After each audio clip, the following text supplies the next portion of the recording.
Hello everyone, good evening. সবাইকে কেমন আছো তোমরা? আশা করি ভীষণ ভালো আছো। আর আমি তো ভীষণ ভালো আছি। আর আজকের ওয়েদারটা এতটাই সুন্দর, ভালো না থাকার কোনো উপায় নেই। বাইরে পড়ছে একদম ঝিরিঝিরি বৃষ্টি, আর তার সাথে কিন্তু ফুরফুরে হাওয়া।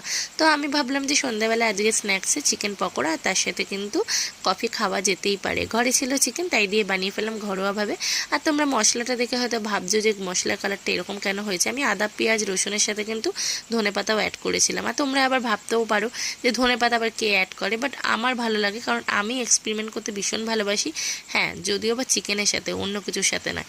এক্সপেরিমেন্ট করতে এতটাই ভালো লাগে, তাই আমি চিকেনের সাথে যেমনই যাই বানিয়ে দিক না কেন সবই খাই। আর কফিটাও আজকে এবারে কিন্তু অন্যরকমভাবে বানালাম। তোমরা রেগুলার যারা আমার ভিডিও দেখো তারা তো জানোই যে আমি চিকেনের সাথে কীরকমভাবে এক্সপেরিমেন্ট করি, আর খেতেও কিন্তু খুবই টেস্টি হয়। যাই হোক, আর আজকে সন্ধ্যাবেলায় কিন্তু ঝিরিঝিরি বৃষ্টি, আর তার সাথে কিন্তু ঠান্ডা ফুরফুরে হাওয়ার সাথে এইটা কিন্তু দারুণ লাগছিলো। পুরো সন্ধ্যাটা কিন্তু জমে উঠেছিল।